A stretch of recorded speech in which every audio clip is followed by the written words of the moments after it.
1987년 봄, 일본 교토대학 역사학자 호리 가즈오 교수는 일본 국립공문서관 창고에서 먼지를 수북하게 뒤집어 쓴 문서 하나를 발견합니다. 110년 동안 아무도 주목하지 않았던, 아니 정확히는 일본 정부가 의도적으로 숨겨왔던 이 문서를 읽는 순간 호리 교수의 손이 떨리기 시작했죠. 거기에는 메이지 10년, 즉 1877년 3월 29일 일본 최고 통치기관 태정관이 붉은 글씨로 적어놓은 충격적인 문장이 있었습니다. 죽도 외 1도의 건은 본방과 관계없음을 명심할 것. 호리 교수는 학자로서의 양심에 따라 이 발견을 논문으로 발표했습니다. 하지만 그 순간부터 호리 교수의 인생에서 지옥이 시작됐습니다. 일본 우익 세력의 엄청난 압박과 협박이 이어졌고 학계에서 사실상 매장당할 뻔했으니까요. 심지어 매국노라며 목숨의 위협까지 받으며 엄청난 곤욕을 치렀죠. 그렇다면 도대체 이 문서가 무엇이길래 일본 정부는 100년 넘게 이를 숨겨왔고 이를 발견한 학자조차 협박을 받아야 했을까요? 오늘은 일본이 절대 공개하지 않는 핵폭탄급 비밀문서 태정관 지령에 대해 살펴볼까 합니다. 안녕하세요, 디스멘털입니다. 1868년 메이지 유신 이후 일본은 근대국가로 도약하기 위해 온갖 개혁을 추진했습니다. 그중 하나가 전국의 토지를 조사하고 행정구역을 재정비하는 대대적인 지적편찬 사업이었죠. 오늘날로 치면 전국의 모든 땅을 측량하고 지적도에 등록하는 작업입니다. 1876년 10월 일본 내무성 직원들이 시마네현을 방문해 지적 편찬 작업을 진행하던 중 흥미로운 질문을 던졌습니다. 울릉도와 독도는 시마네현 지적에 포함시켜야 하나요? 이 질문을 받은 시마네현 참사 사카이지로는 고민에 빠졌습니다. 역사 기록을 뒤져보니 에도 시대부터 이 두 섬의 귀속 문제가 복잡하게 얽혀 있었기 때문입니다.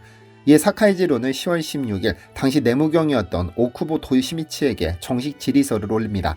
제목은 일본의 내 죽도외 1도 지적 편찬 방안 문의였죠. 여기서 죽도는 울릉도를, 외 1도는 독도를 가리키는 표현입니다. 에도시대 일본은 울릉도를 죽도 또는 다케시마, 독도를 송도 또는 마스시마라고 불렀습니다. 사카이는 질의서에 울릉도와 독도의 위치를 표시한 이소 다케시마 약도라는 지도까지 첨부했습니다. 이 약도에는 울릉도와 독도의 위치 관계가 명확히 그려져 있었고 두 섬 사이 거리가 약 40리로 표기되어 있었죠. 사카이는 질의서에서 역사적 경위를 상세히 설명했습니다. 1618년부터 1695년까지 약 80년 동안 도토리번의 어민들이 막부의 허가를 받아 매년 울릉도에 건너가 어업 활동을 했다는 사실, 그리고 1690년대 조선 숙종 연간에 안영복이라는 조선어부가 울릉도에 나타나면서 조선과 에도 막부 사이에 외교 분쟁이 발생했다는 사실을 기록했습니다. 이른바 울릉도 쟁계 또는 죽도 일건이라 불리는 사건이었죠. 이 사건의 결과 에도 막부는 울릉도에 더 이상 가지 않기로 조선과 합의했습니다. 사카이는 이러한 역사적 배경을 제시하며 내무성의 최종 판단을 요청한 겁니다. 질의를 받은 일본 내무성은 즉시 전문가들을 투입해 관련 자료를 샅샅이 조사하기 시작했습니다. 무려 5개월에 걸친 치밀한 조사였는데요. 내무성은 에도 시대 일본 측 고문서는 물론이고 조선과의 외교 교섭 기록까지 모두 검토했습니다. 특히 1690년대 안영복 사건 당시 도토리번이 에도 막부에 제출했던 보고서들을 면밀히 분석했죠. 당시 막부가 도토리번에 울릉도와 독도가 너희 땅이냐고 물었을 때 도토리번은 두 섬 모두 우리 땅이 아닙니다라고 명확히 답변했던 기록이 있었습니다. 5개월간의 조사 끝에 내무성은 결론에 도달했습니다. 울릉도와 독도는 조선 영토이며 일본과는 관계없는 땅이라는 판단이었죠. 하지만 내무성은 이 문제의 중요성을 인식했습니다. 영토 문제는 국가의 중대사입니다. 내무성 혼자 결정할 사안이 아니었죠. 그래서 1877년 3월 17일 내무성은 당시 일본의 최고 국가기관인 태정관에 최종 판단을 의뢰하기로 결정합니다. 태정관은 메이지 초기 일본 최고의 통치기관이었습니다. 단순히 행정부의 최고 기관이 아니라 입법, 행정, 사법 3권을 모두 총괄하는 국가 최고 의사결정 기구였죠. 오늘날로 치면 국무회의와 대법원, 국회를 합쳐놓은 것보다 더 강력한 권한을 가진 조직이었습니다. 천하의 권력은 태정관에 귀결된다는 말이 있을 정도였으니까요. 태정관의 결정은 곧 국가의 공식 입장이었고 심지어 사법부의 판결도 태정관 지령으로 무효화될 수 있었습니다.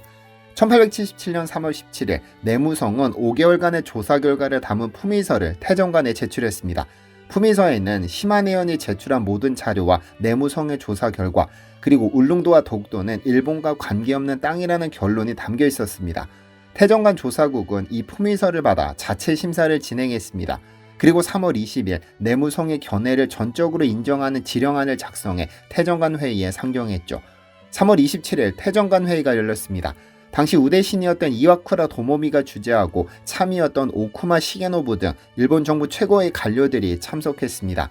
이들은 모두 메이지 유신을 이끈 핵심 인물들이었죠.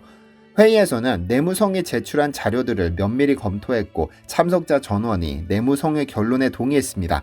그리고 각자 도장을 찍어 결재를 완료했죠. 1817년 3월 29일 역사적인 문서가 확정되었습니다. 붉은 글씨로 적힌 핵심 문구는 이것이었습니다. 문의한 다케시마회 일도의 건은 본방과 관계없음을 명심할 것.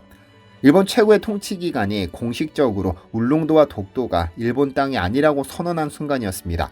이 지령은 즉시 내무성에 하달되었고 내무성은 1877년 4월 9일 시마네현에 통보했습니다. 울릉도와 독도 두 섬을 시마네현 지적 편찬구역에 절대로 포함시키지 말 것. 이로써 울릉도와 독도는 당시 진행 중이던 일본의 토지대당 편찬 사업에서 제외되었습니다. 일본 정부 스스로 이 두 섬을 자국 영토로 인정하지 않은 것이죠. 태정관은 이 결정을 관보 성격의 태정유전에도 정식으로 기록했습니다. 제목은 일본의 내 죽도의 일도를 판도 밖으로 정함이었습니다. 판도는 국가의 영토를 의미합니다. 다시 말해 일본 내에 있는 울릉도와 독도를 일본 영토가 아닌 것으로 정했다는 뜻입니다. 이보다 더 명확한 증거가 있을까요? 1987년 호리가조 교수는 학자의 양심에 따라 자신이 발견한 사실을 논문으로 발표합니다. 이 논문이 그 유명한 1987년 조선사 연구논문집 제24호에 발표된 1905년 일본의 다케시마 영토 편입입니다. 이 논문이 발표된 후 태정관 지령은 독도 영유권 논쟁의 핵심 쟁점으로 떠올랐습니다. 한국 정부는 이 문서를 일본이 스스로 독도가 자기 땅이 아니라고 인정한 결정적 증거로 국제사회에 제시했습니다. 일본 정부로서는 조상들이 남긴 공식 문서를 어떻게 부정할 것인가를 두고 매우 곤혹스러운 상황이 펼쳐졌습니다. 일본 정부의 대응은 크게 두 가지였습니다. 첫째는 태정관 지령은 단순한 내부 행정지시일 뿐 법적 구속력이 없다는 주장. 하지만 이는 설득력이 없었습니다. 앞서 설명했듯이 태정관은 단순한 행정기관이 아니라 국가 최고 통치기관이었고 태정관 지령은 헌법의 영토조항에 상응하는 가치를 지닌 것이었으니까요. 게다가 이 지령에 따라 실제로 울릉도와 독도가 일본의 지적 편찬에서 제외되었다는 사실은 부정할 수 없었습니다. 두 번째 전략은 더 황당했습니다. 태정관 지령 외 일도는 독도가 아니다라는 주장이었죠. 2000년대 들어 일본의 일부 보수 성향 연구자들이 이런 주장을 펼치기 시작했습니다. 대표적 인물이 시마네현 죽도 문제 연구의 좌장이었던 시모조 마사오 다쿠쇼쿠대 교수입니다. 흥미롭게도 시모조는 1990년대까지는 태정관 지령의 외 일도가 독도라는 통설을 받아들였습니다.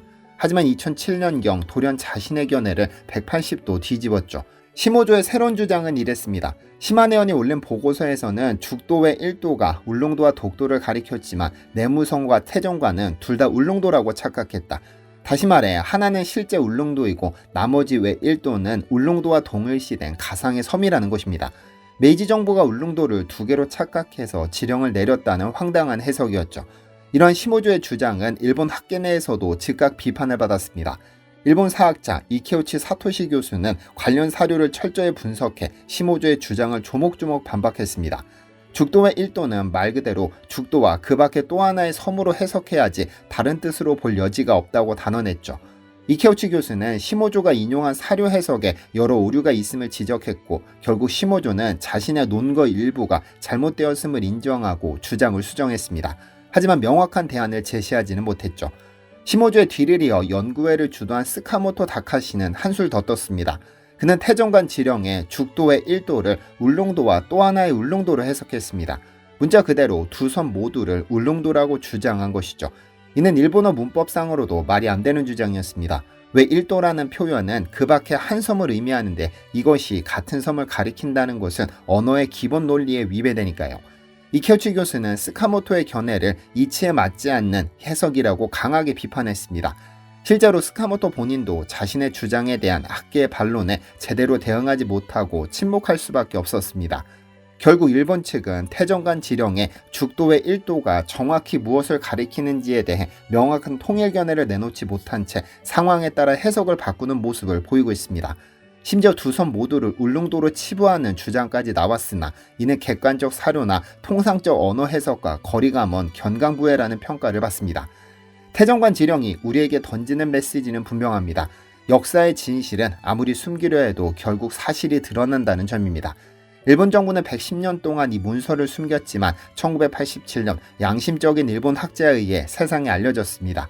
그리고 이 문서를 발견한 학자가 탄압을 받았다는 사실 자체가 이 문서가 얼마나 일본 정부에게 치명적인지를 역설적으로 증명합니다.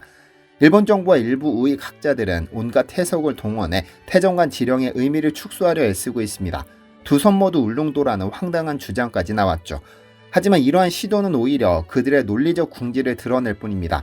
만약 태정관 지령이 정말 중요하지 않은 문서라면 왜 그토록 필사적으로 해석을 바꾸려 하는 걸까요? 역사의 가정은 없지만 만약 1951년 샌프란시스코 강화조약 체결 이전에 태정관 지령이 공개되었다면 어땠을까요? 독도는 조약에서 한국 영토로 분명히 명시되었을 것입니다. 하지만 일본은 이 문서를 철저히 숨겼고 그 결과 독도 문제는 오늘날까지 논쟁거리로 남아 있습니다. 오늘 영상이 유익하셨다면 이 사실이 알려질 수 있도록 여러분의 도움이 필요합니다. 시청해주셔서 감사합니다. 디시멘터리에서는 여러분의 제보를 기다립니다. 제 채널에서 다뤘으면 하는 뉴스 또는 널리 알려졌으면 하는 영상은 디시멘터리 네이버.com으로 제보해주시면 소중히 제작하겠습니다.